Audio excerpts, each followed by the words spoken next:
Okay, student, let's continue the lesson. Now we are going to say, do you know information? First நம்ம do you know information பார்த்துட்டு அடுத்து நம்ம என்ன பண்ணலாம், லெசனுடைய அடுத்த டாபிக் போகலாம். இப்போ பார்த்தீங்கன்னா லிபர்ட்டி, ஈக்குவாலிட்டி அண்ட் ஃபெர்டினிட்டி, விடுதலை, சமத்துவம், சகோதரத்துவம். லிபர்ட்டினா விடுதலை, ஃப்ரீடம். ஈக்குவாலிட்டினா ஈக்குவல். ஃபெர்டினிட்டினா பிரதர்ஹுட் சொல்லுவாங்க இல்லையா, அது. Liberty, equality and fraternity were the important slogan during the French Revolution in 1789. இந்த மூன்று வார்த்தைகளும் பார்த்தீங்கன்னா பிரெஞ்சு புரட்சியில் மிக முக்கியமான ஒரு ஸ்லோகன். எந்தெந்த வார்த்தைகள்? Liberty, equality, fraternity. These are very important slogan during the French புரட்சின்னு பார்த்தீங்கன்னா 1789 நடந்தது இல்லையா. அந்த பிரெஞ்சு புரட்சியில் பார்த்தீங்கன்னா மூன்று முக்கியமான வார்த்தைகள் எதுன்னு பார்த்தீங்கன்னா லிபர்ட்டி, ஈக்குவாலிட்டி அண்ட் ஃபெர்டினிட்டி அப்படின்னு சொல்கிறாங்க. இந்த மூன்று முக்கியமான வார்த்தைகள். They are given importance in the preamble of our constitution.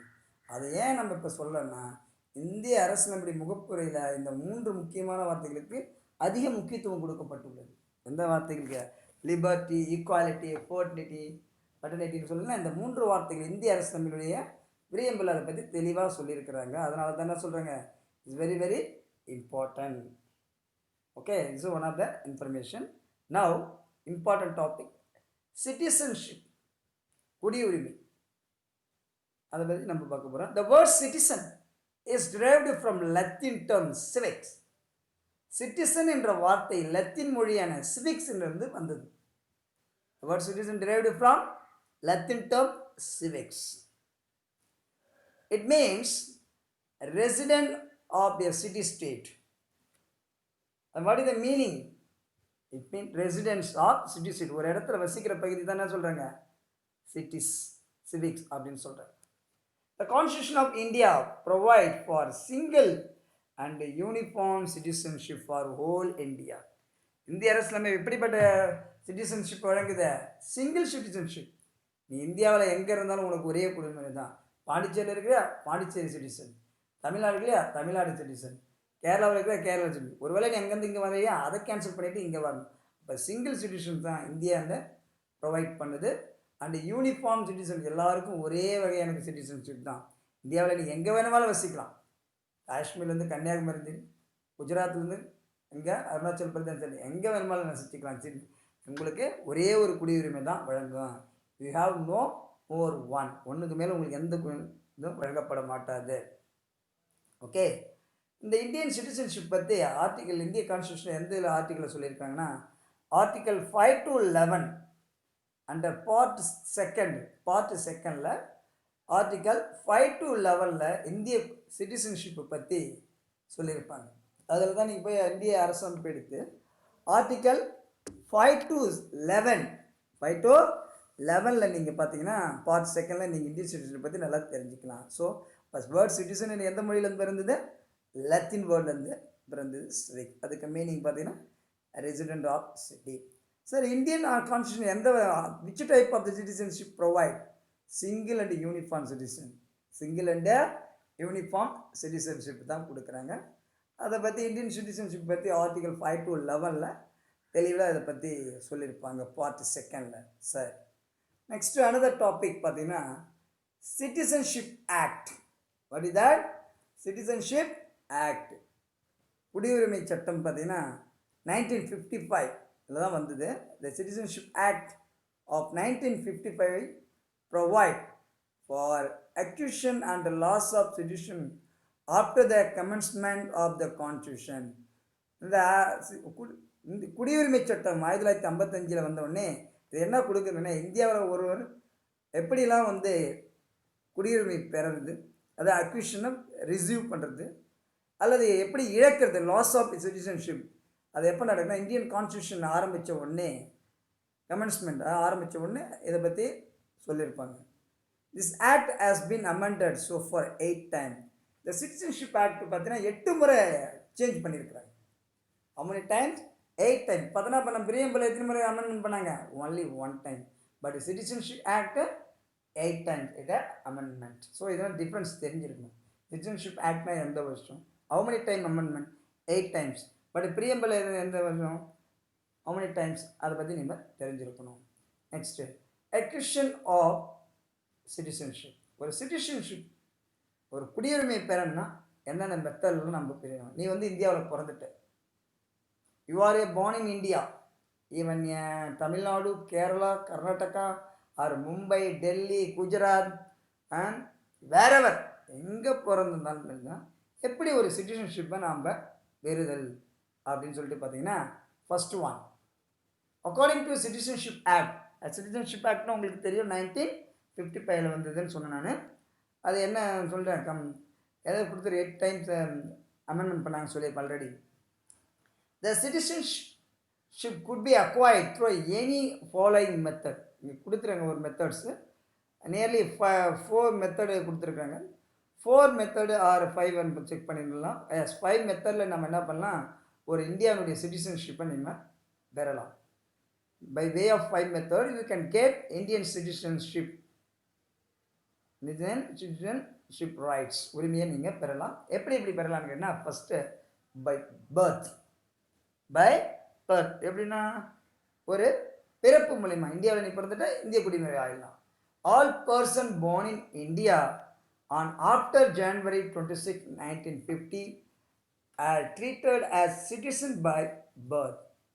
இந்தியாவில் யாரெல்லாம் 1950 ஜனவரி 26க்கு அப்புறம் பிறந்தாங்களோ அவங்க எல்லாருமே இந்தியர்கள் தான். ஸோ பை பர்த் மூலிமா நீங்கள் என்ன பண்ணலாம், இந்தியன் சிட்டிசன் பண்ணலாம். எப்போ? ஆஃப்டர் ஜனவரி 26, 1950க்கு அப்புறம் தான். அதுக்கு முன்னாடி நீ பிறந்திருந்தா you want to show the evidence. நான் 49 பிறந்தேன், 47 பிறந்தேன், 35 பிறந்தேன் அப்படின்னு சொன்னால் you want submit some document or evidence you are a citizen, Indian சிட்டிசனுக்கு எவிடன்ஸ் சப்மிட் பண்ணணும். பட் இதில் அப்படி தேவை. ஆஃப்டர் ஜனவரி 1926, 1950க்கு அப்புறம் நீங்கள் என்ன பண்ணலாம், இந்தியாவில் பிறந்தால் you are treated as citizen of India. நான் சொல்கிறேன், இந்தியாவில் இந்தியன் குடிமகனாக நம்ம கன்சிடர் பண்ணப்படுகிறாங்க. So by birth method first பிறப்பு மூலமாக நம்ம என்ன பண்ணலாம், இந்தியனுடைய குடியுரிமையை பெறலாம். First method. Second method by descent. அப்படின்னு கேட்டிங்கன்னா, a person born outside of India on after January 26, 1950. ஒருவேளை நீ ஜனவரி 26, 1950 1950க்கு அப்புறம் வெளிநாட்டில் எங்கேயோ பிறந்துட்டு இந்தியாவில் பிறக்கல, you are born in other countries out of India, இந்தியாவில் பிறக்காமல் வேறு எங்கேயோ பிறந்துட்டு எப்போ ஆஃப்டர் 1950க்கு அப்புறம் ஜனவரி 20க்கு அப்புறம் பிறந்துட்டுனா shall be citizen of India by descent. அவங்களையும் நம்ம இந்தியன் சொல்கிறோம். அது எப்படி சார்னு கேட்டிங்கன்னா, if his father is a citizen of India at the time of his birth. அப்போ உங்கள் அப்பா எதில் இருக்கணும், இந்தியாவில் பிறந்தவராக இருந்தால், இந்தியாவில் இருந்தால் you are A considered Indian citizen. அதுதான் அந்த வழியாக சொல்லுவோம் இல்லையா, வழியாக டிசன்ட்னா என்னன்னு கேட்டால் அவங்க அப்பா வழியாக தாத்தா வழியாக பிறந்திருப்பாங்க இல்லையா, அதுதான். நீ you are a born in America, your born in England, your born in France, wherever you born, அதை பற்றி கவலை இல்லை.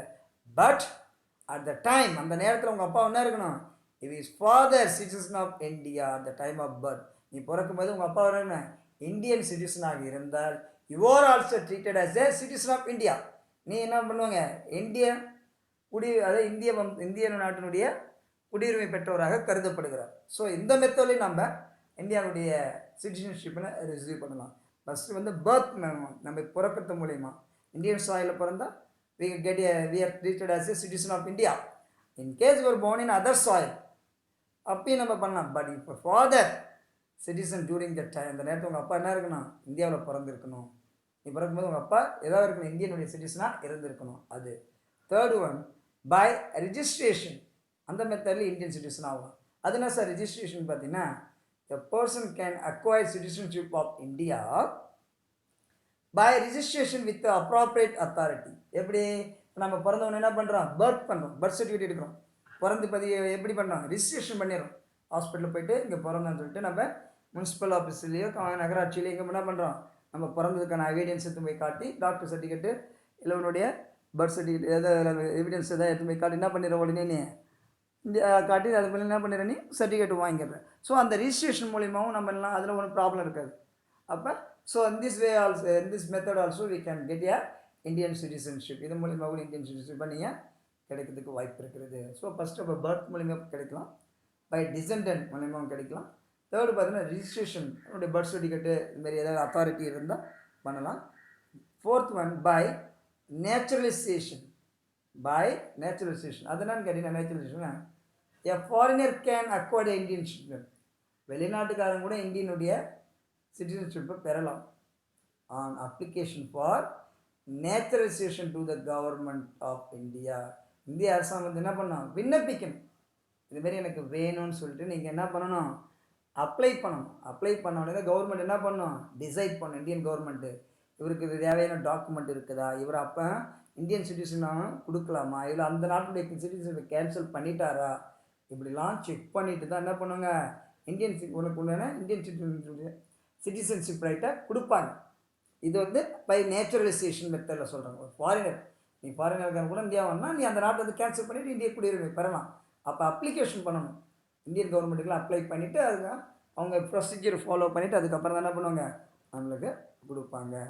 த next one by incorporation of territory. இந்த மெத்தட்லையும் பண்ணலாம். அது என்ன சார் இன்கார்பரேஷன் மெத்தட், டெரிட்டரி மெத்தட்னா இந்த event of certain territory being added to the territory of India.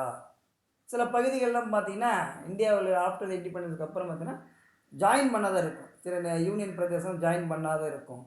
அந்த பிரதேசத்துலேருந்து the government of India shall specific the person with the territory who shall visit அந்த பகுதி இணைச்சிக்குவாங்க. ஃபார் எக்ஸாம்பிள் பார்த்தீங்கன்னா India independence டைமில் பார்த்தீங்கன்னா நிறைய யூனியன் டெரிட்டரிலாம் வந்து இந்தியாவில் ஜாயின் பண்ணலை. ஆனால் நம்ம என்ன பண்ண முடியும், ஜாயின் பண்ணாத வரைக்கும் அவங்கள என்ன சொல்ல மாட்டோம், நம்ம இந்தியன்ஸ் சொல்ல மாட்டோம். But after join with Indian countries அப்போ நம்ம என்ன பண்ணோம், அவங்களுக்கு இந்தியன் வந்து ஒரு குடியுரிமையை நம்ம கொடுத்துட்றோம். ஸோ இந்த மெத்தடில் கொடுவோம் இன்கார்பரேஷன் ஆஃப் டெரிட்டரி.